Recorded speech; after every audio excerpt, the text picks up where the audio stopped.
Hello everyone, आज हम लोग डिस्कस करेंगे पार्ट सी। हमने 6A exercise 6B exercise already complete कर लिया, यानी हमने एपी भी कंप्लीट कर लिया एंड हमने जीपी भी कंप्लीट कर दिया। अब हम लोग जो क्वेश्चंस लेंगे वो दोनों का क्या लेंगे, मिक्सचर लेंगे, जिसमें एपी प्लस जीपी दोनों मिल जाए हमको। चल, क्वेश्चन नंबर फर्स्ट क्या दे रखा है? 3 numbers are in AP, their sum is 21। अब इस चीज को समझना ये बहुत इंपॉर्टेंट चीज है। 3 numbers are in AP and their sum is 21। तो आपके 3 नंबर्स कौन से होते हैं? ए प्लस डी और ए प्लस 2D। अब इन तीनों का सम कितना है? 21 है, तो प्लस करो।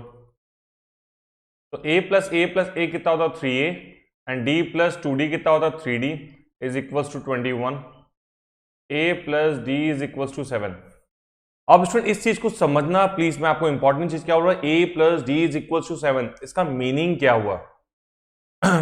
तो ए प्लस डी तो आपकी मिडिल टर्म होगी। तो स्टूडेंट्स कभी भी अगर आपको 3 नंबर्स का सम दे रखा हो एपी के अंदर, 3 नंबर्स का सम, तो उसका जैसे ही आप लोग डिवाइड बाय 3 करोगे तो मिडिल टर्म आ जाएगा। अगर 5 एपी के नंबर्स का सम दे रखा हो तो डिवाइड बाय 5 करने पर मिडिल टर्म आ जाएगी। याद रखना क्या आ जाएगी? Middle term. तो कई बार स्टूडेंट्स हम लोग डायरेक्ट कर लेते हैं, जैसे 21 दे रखा है, क्या दे रखा है? 21 डिवाइड बाय 3 करने पे क्या आ रहा है? 7 आ रहा है। तो 7 क्या हो जाएगी आपकी? Middle term. देखो मिडिल टर्म ही तो आ रही है, A plus D is equal to 7, तो 7 क्या हो गया? Middle term. ठीक है, तो मैंने क्या किया स्टूडेंट, मिडिल टर्म तो 7 होगी, इससे पहले वाली क्या होगी? 7 माइनस डी, इसके बाद क्या होगी? 7 प्लस डी, बीच वाली 7, इससे पहले वाली 7 माइनस डी, अगली वाली 7 प्लस डी। यहां तक क्लियर है? अब 1 5 15 आर एडेड टू देम। अगर मैं 1 5 15 ऐड करता हूं तो इसमें 1 ऐड करूंगा तो क्या होगा? 8 माइनस डी, इसमें 5 ऐड करने पे 12, इसमें 5 15 ऐड करने पे 22 प्लस डी। तो स्टूडेंट्स ये क्या बन जाएगी? जीपी। ये क्या बन चुकी है? जीपी। और आपको मैंने सिखाया था if A B C are in GP, formula number 4 याद है ना? हाँ सॉरी, थर्ड जो भी था। तो इसमें क्या सिखाया था आपको? B square is equals to A C. क्या था? B square is equals to A C. तो बी यानी ये आपका ए हो गया, ये आपका बी हो गया और ये आपका सी हो गया। तो B square 144 equals to 8 minus D 22 plus D. 144, 8 into 22 कितना होता है? 176, D into 8 8D minus 22D minus D square. आप इसको अगर सिंप्लीफाई करोगे तो आपकी जो डी की वैल्यू कितनी आ जाएगी? 2। कितनी आ जाएगी? 2। तो अगर जब -2 करोगे +2 करोगे तो आपके आंसर क्या हो जाएंगे? 5 7 9। क्या आंसर हो जाएंगे स्टूडेंट्स आपके? 5 7 एंड 9। ये कर लेंगे, क्वाड्रेटिक इक्वेशन को सॉल्व कर लेंगे। चलो अब स्टूडेंट इसके बाद सिमिलर क्वेश्चन है आपके पास में, एग्जाम्पल नंबर 4। ये आपका 7th वाला क्वेश्चन सिमिलर है एंड इसके बाद आपका 12th वाला भी क्वेश्चन क्या है? सिमिलर है। तो दोनों को प्लीज आप लोग ट्राई करिए। क्या करिए? प्लीज आप लोग दोनों क्वेश्चंस को क्या करिए? ट्राई करिए and you will get the answer. तो 7th एंड 12th आप दोनों ट्राई कर लीजिए, सिमिलर पैटर्न की क्वेश्चन है। Next one, the sum of the series. इसका सीरीज का सम चाहिए। सम का फॉर्मूला क्या होता है? S N is equals to GP ना, 1 माइनस आर की power N upon 1 minus R. A is your 1 minus 1/3 की power N upon 1 minus 1/3। That is the answer.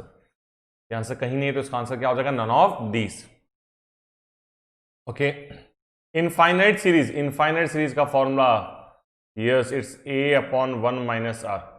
ए तो 1 है, 1 माइनस आर कितना आपका? 2/3, तो 1 माइनस 2/3, तो 1 अपॉन 1/3, ये 3 ऊपर जाएगा तो आंसर इज योर 3। तो answer is your B, sorry B 3।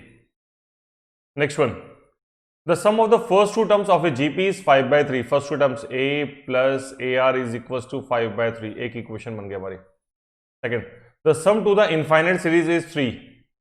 Infinite series A upon 1 minus R is equals to 3। ये हमारी सेकेंड इक्वेशन। डन? यहां तक समझ में आया स्टूडेंट्स? चलो अब इसके बाद में दोनों इक्वेशन को सिंप्लीफाई करूंगा और हमारे पास में क्या आ जाएगा? आंसर आ जाएगा। ए कॉमन ले लिया, 1 plus R is equals to 5/3 और यहां से ए की जो वैल्यू वो कितनी है आपकी? 3, 1 माइनस ऑफ आर। यहां से उठा के यहां पुटअप कर दो। ये जो ए की वैल्यू है ना, यहां से यहां पुटअप करो तो हो गया 3, 1 minus of R 1 plus of r is equal to 5/3। ये 3 नीचे चला जाएगा तो 5/9। a plus B a minus B 1 minus r का स्क्वायर, तो r square is equal to 4/9। r is equal to plus minus 2/3। तो r की वैल्यू क्या होगी? Plus minus 2/3। दोनों आंसर हो जाएंगे बी और सी। एग्जाम में स्टूडेंट्स आप कंफ्यूज मत हो ना, एग्जाम में एक ही आंसर आएगा, इन दोनों में से एक ही ऑप्शन दे रखा होगा, नहीं तो एक ऑप्शन दे रखा होगा बोथ बी एंड सी। ठीक है, दो अलग अलग आंसर पॉसिबल तो वैसे भी नहीं है। The sum of 3 numbers in GP is 70। GP के 3 नंबर का सम कितना है? 70। If the two extremes are multiply by 4, अगर दो एक्सट्रीम यानी फर्स्ट और लास्ट को मल्टीप्लाई करता हूं 4 से एंड मीन को 5 से, तो क्या बन जाएगा? एपी। क्या बन जाएगा? एपी। ये बस यहां तक, इसके बाद क्वेश्चन कट कर दो, ये तो पता नहीं। चल आप बताओ सबसे पहले इसमें जीपी क्या है? ये जीपी है ही नहीं, ये तो ऑप्शन ही जीपी में नहीं है। ये जीपी में, ये जीपी में, डन। चलो अब सम ऑफ 3 नंबर्स इन 70, इसमें भी 70 आ रहा है, इसमें भी 70 आ रहा है। If extreme 2 is multiply by 4, extreme 2 का मतलब फर्स्ट और लास्ट, इसको मल्टीप्लाई बाय 4 और इसको भी मल्टीप्लाई बाय 4 करो, तो ये हो जाएगा आपका 40 एंड लास्ट इज योर 160। ये बी ऑप्शन चल रहा है हमारा।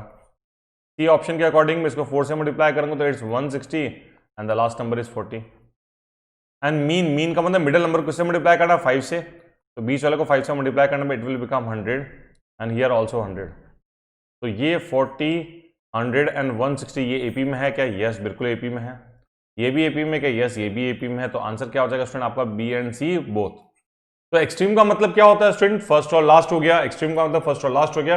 एंड मीन का मतलब यहां मिडिल से रिप्रेजेंट कर रहा है। मीन का मतलब मिडिल से रिप्रेजेंट कर रहा है एंड एक्सट्रीम का मतलब फर्स्ट और लास्ट को रिप्रेजेंट कर रहा है। ओके अब आपको ये 3 नंबर्स एपी में दे रखे हैं। मैंने आपको सिखाया था if A B C are in AP, तो इसका मतलब क्या होता है? 2b is equals to a plus C. 2b, तो b is your x plus 10। a इनको प्लस करो, 2x और 3x प्लस 2 को प्लस करो, तो इट्स 5x प्लस 2।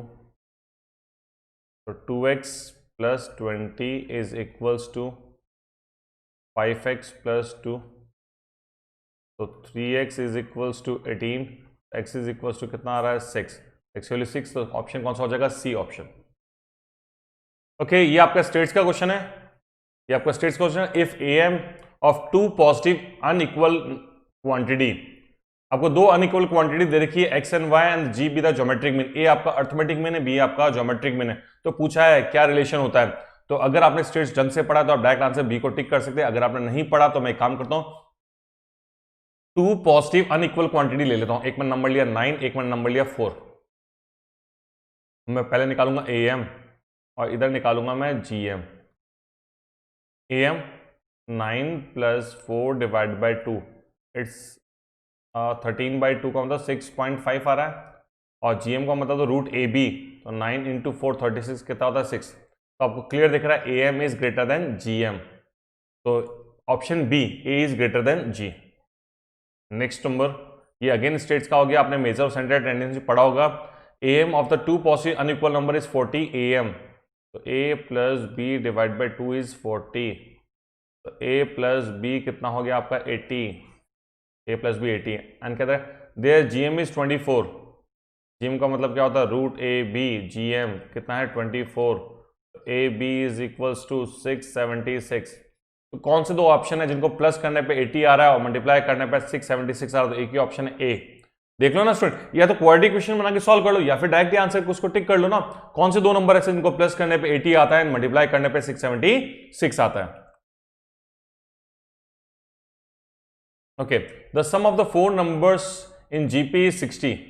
जीपी के 4 नंबर्स का सम कितना है? 60 and the sum of the first and the last is 18। ठीक है, अब आप खुद देखो किस किस का सम, कौन कौन सा। पहली बात तो जीपी में है, ये ऑप्शन जीपी में है, ये जीपी में ही नहीं है, ये भी जीपी में नहीं है। अच्छा अब मैं इसको सम करता हूं। सम करने पे 60 आ रहा है, बिल्कुल परफेक्ट है, सम 60 आ रहा है। And the first and the last उसका एम, एम का अर्थमेटिक मीन, फर्स्ट नंबर आपका 4 है, लास्ट नंबर आपका 18 है। तो 4 प्लस 32, 4 + 32 डिवाइड बाई 2 इट्स 18। तो यस, ये भी बेटर है, तो इसका मतलब आंसर क्या हो जाएगा ए। नेक्स्ट वन, एक सम ऑफ कितना दे रखा है students, ₹6240 is paid of 30 installment. कितनी इंस्टॉलमेंट पे करना है? 30 इंस्टॉलमेंट, और हर इंस्टॉलमेंट दूसरी से 10 रुपए ज्यादा है। आपसे पूछा फर्स्ट इंस्टॉलमेंट, तो फर्स्ट इंस्टॉलमेंट माना मैंने ए है, तो सेकंड इंस्टॉलमेंट क्या होगी? a + 10, थर्ड क्या होगी? a + 20, नेक्स्ट क्या होगी? a + 30, so on। ये क्लियर क्या? अब आपसे सम का फॉर्मूला पूछा, सम का फॉर्मूला आपको एपी में पता ना, एपी है n/2 2a + n-1d।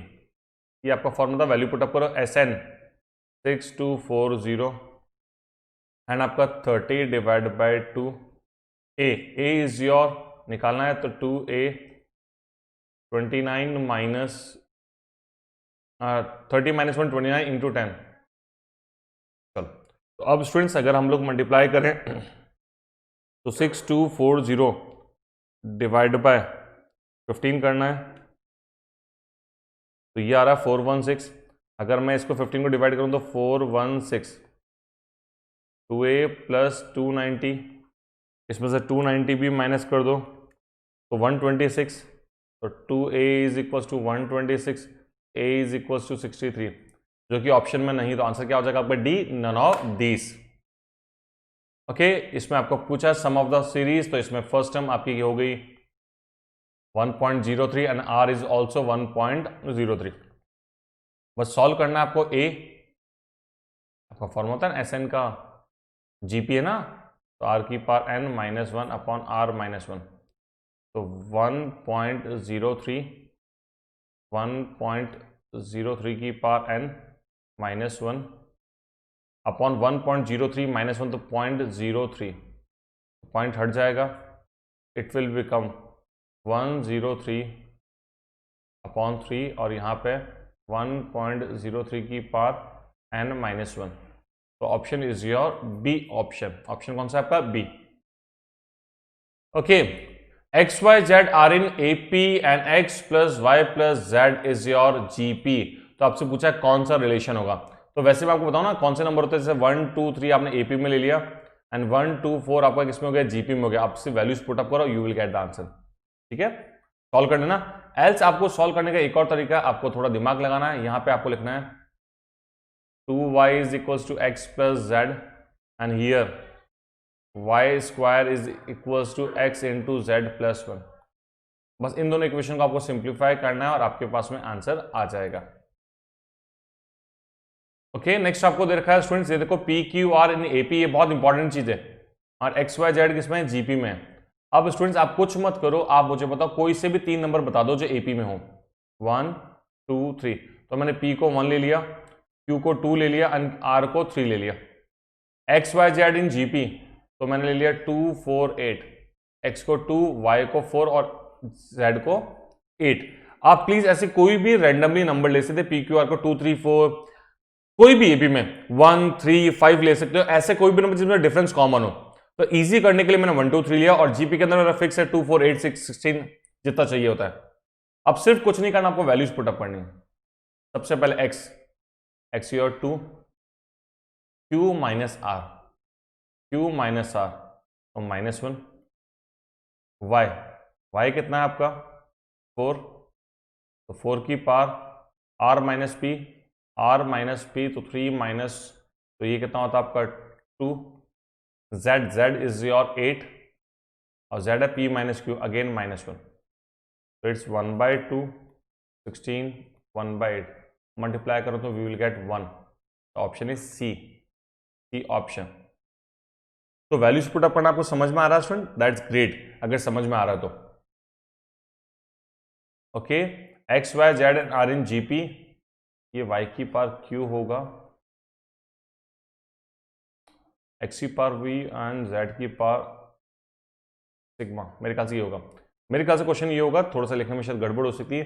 x की पावर p, y की पावर q एंड z की पावर स्टैंडर्ड डिवीजन सिग्मा।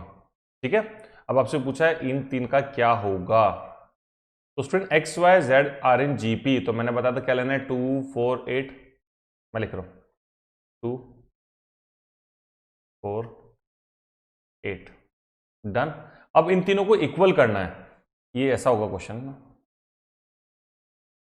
ये ऐसा है। अब इन तीनों को मुझे इक्वल करना है, तो कौन कौन सी पावर लगाऊं? इसकी पावर 1 ले लूं, इसकी पावर हाफ ले लूं, और इसकी पावर कितनी ले लूं? 1/3।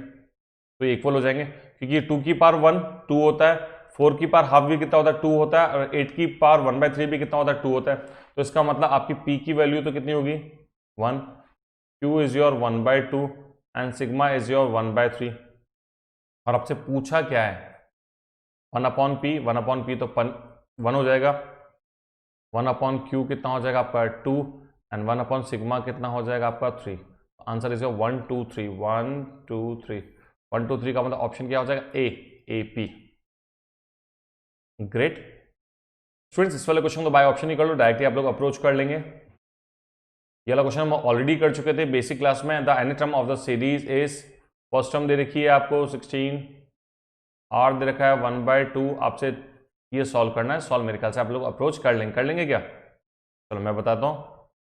AR की पावर n-1, तो 1/2 की power 17, A is your 16 upon, और R आपका कितना? 1/2, 1/2 की पावर n-1, तो 16 मैंने इधर भेजा तो 1/2 की पावर 21, 1/2 की पावर n-1, तो 2 की power n-1 is equal to 2 की पावर 21, तो n-1 इज इक्वल टू 21, तो n is equal to 22। Great, समझ में आया स्टूडेंट्स? चलो next one, sum of the n terms of a GP is whose first term is 1, ये तो आपका 1 हो गया, कॉमन रेशियो इज 1/2, और आपको सम दे रखा है और आपको n पूछा है। चलो Sn is equals to A1 minus R की पावर n/1 - R, ये आपका फॉर्मूला यूज करना है। पहले मैं इसको जो दे रखा है इसको मिक्स फ्रैक्शन में चेंज कर लूँ, तो 1 × 128 + 127। आई रिपीट, 128 को 1 से जैसे होता है ना, मैं थोड़ा शॉर्ट में आपसे बताऊं। देखो, अगर मैं आपको लिखता हूं ऐसा 2 3/4, तो आप क्या करते हो? 4 2 8 + 3 11/4 भी लिख सकते हो ना इसको। ऐसे 128 × 1 + 127, तो ये होता है आपका 255 अपॉन 128। ये तो आपका 1 है, इसको तो लिखने की जरूरत ही नहीं आपको। 1 - 1/2 की पावर n अपॉन 1 - 1/2, तो 1 - 1/2 कितना होता है? 1/2 उधर जाएगा मल्टीप्लाई होने के लिए, तो 255 अपॉन 128 × 1/2, 1 - 1/2, तो 255 अपॉन 256, 1/2 की पावर n, 1 माइनस, सॉरी, यहां तक क्लियर है क्या स्टूडेंट्स? अब इसको इधर ले जाओ एंड इसको इधर लाओ, तो 1/2 की पावर n माइनस 1 - 1 255 अपॉन 256, ये हो जाएगा 1/256, 1/2 की पावर n, तो 2 की पावर n इज योर 256 होता है 2 की power 8, n is equals to 8। The answer is your 8। इस क्वेश्चन का आंसर कितना हो जाएगा आपका? 8, बी ऑप्शन 8 आंसर हो जाएगा। ठीक है, चलिए स्टूडेंट्स, होप सो बाकी आपको क्वेश्चंस आपको सॉल्व हो जाएंगे। ये वाला क्वेश्चन आप डायरेक्ट वैल्यू पुटअप करेंगे, क्योंकि T4 का मतलब होता है x, तो x की जगह आप पुटअप कर दो AR3, y की जगह आप पुटअप कर दो, y आपकी 10th टर्म है तो AR9, एंड z आप पुटअप कर दो AR15, you will get the answer. Done. तो thank you students, thank you so much. Hope so आपको वीडियो समझ में आया होगा, अच्छे से प्रैक्टिस जरूर करना इसकी। Thank you students.